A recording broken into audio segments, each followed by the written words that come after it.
In today's video, we'll be talking about the different types of teeth we offer for the diamond drum mulchers and how selecting the right tooth or combination of teeth can impact your bottom line.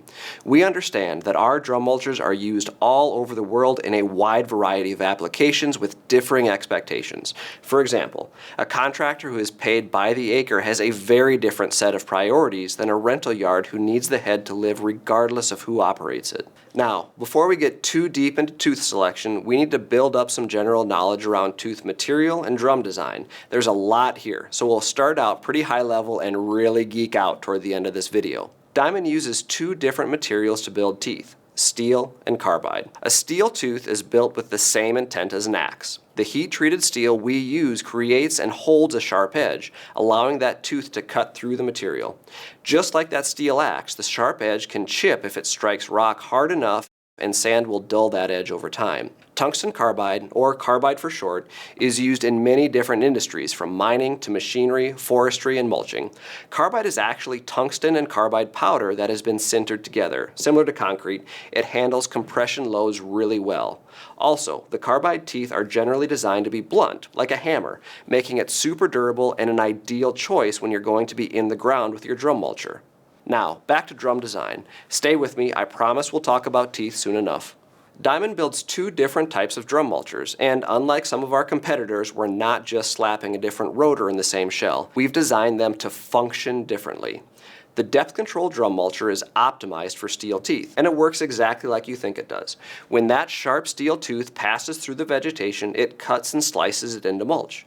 The depth control aspect of it is the rings, which limit how deep those teeth can cut, causing the mulch to be pretty fine. The open drum is where things get a little counterintuitive.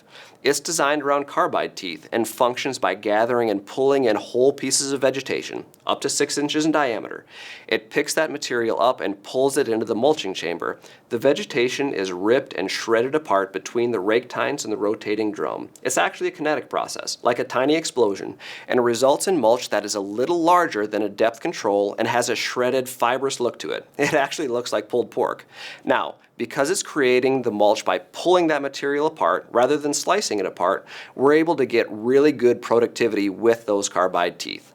So, at a high level, the depth control drum is ideal when the material is large, over 6 inches, and the job doesn't require you to spend too much time in the ground. By contrast, the open drum is the best choice when you need to make a lot of contact with the ground and the material is relatively small. Now, we know that the world isn't black and white, and that a depth control owner will need to work in the rocks, and an open drum will be asked to mulch big wood from time to time. That's where tooth selection comes in, and Diamond really stands out from the competition here. By selecting the right teeth, you can optimize the performance and the operating cost of your mulcher for the job at hand. Alright, let's dig into our 3 different tooth offerings. The 4-point tooth started life in the logging industry and was designed for a feller buncher. It's aggressive and very productive when it's sharp. When one side gets dull and performance starts to drop off, decreasing productivity and efficiency, the tooth can be flipped and a fresh set of points are used. Well, it's a great option for disc mulchers, which look and function a lot like a feller buncher, by the way. It leaves some room for improvement on a drum because it's difficult to sharpen when it's mounted to that drum. While it's the least expensive tooth, it usually isn't the most cost-effective. That's where the twin chisel tooth comes in. The twin chisel tooth was designed from the ground up for drum mulchers, and it recently underwent improvements to its metallurgy and cutting geometry.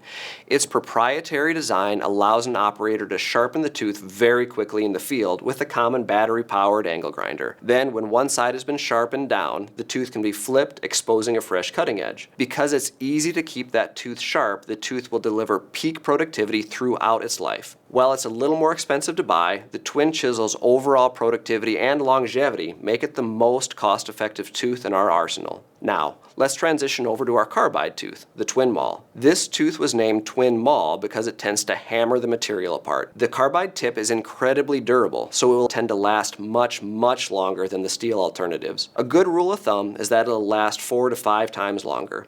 While a steel tooth slices through the material, these twin mauls bludgeon and hammer the material apart, making them generally less productive, especially on larger material. However, their durability makes them the best choice for heavy ground engagement, rocky fields, and generally demanding applications. Now that we have a high-level understanding of the teeth, let's take a look at the factors that an operator will be evaluating.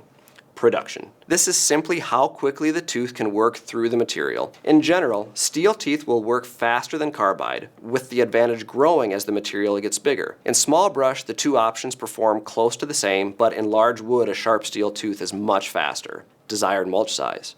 Some sites demand a mulch that looks like it came from a landscape store.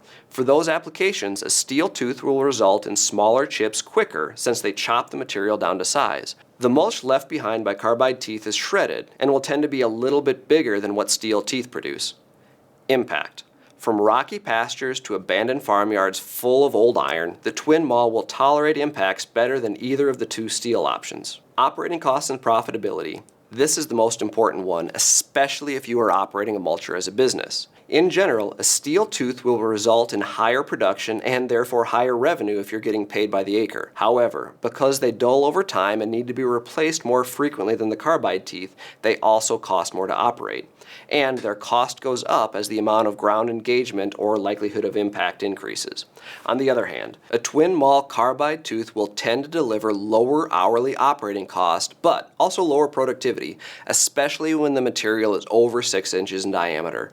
So you'll be more profitable with a twin maul and smaller material with lots of ground engagement. Conversely, as the material gets big and the ground engagement goes down, the steel teeth, particularly that twin chisel tooth, will be the better business decision. Now, we get that these two examples are an oversimplification of the real world. So, Diamond designed all of our teeth with the same weight, and therefore you have the ability to mix and match whatever tooth wherever on the drum and still maintain balance. This allows you to tailor the tooth configuration to the job site and maximize profits. Further, diamond teeth are much easier to change than the competition.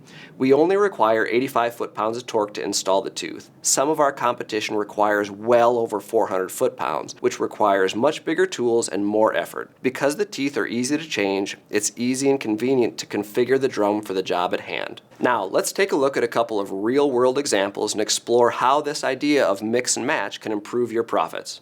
Much of the western U.S. and Canada is in fire country, where clearing the brush and small trees from around a house is important to help that house survive in the event of a forest fire. This is called defensible space. So here we have generally smaller material and frequently rocky terrain. This is the Rocky Mountain West after all.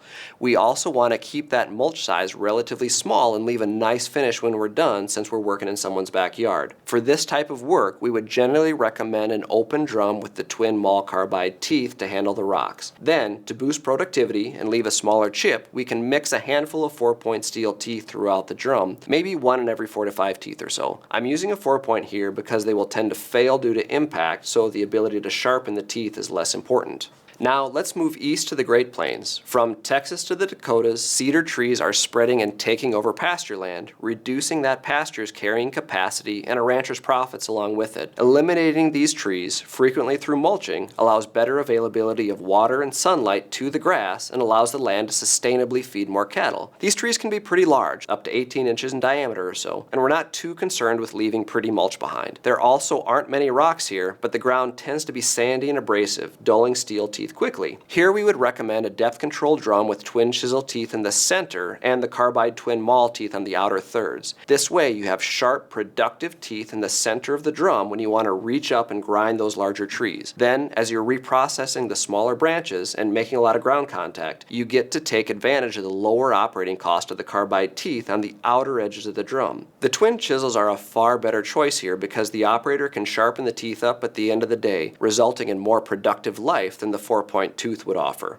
Our last example is a rental yard anywhere in the country. In this case, we don't know much about the operator or the conditions. For all we know, it could be a new operator in rocky conditions. We would almost always recommend a full set of carbide twin maul teeth to maximize durability and minimize operating cost. This gives the owner the best chance of the drum coming back in good condition and ready to go out for the next customer. Hopefully, this video helped you identify ways to optimize your tooth configuration to boost productivity and profits. Visit your local Diamond dealer, check us out at diamondmowers.com, or give the experts in our parts department a call at 888-960-0361 to learn more.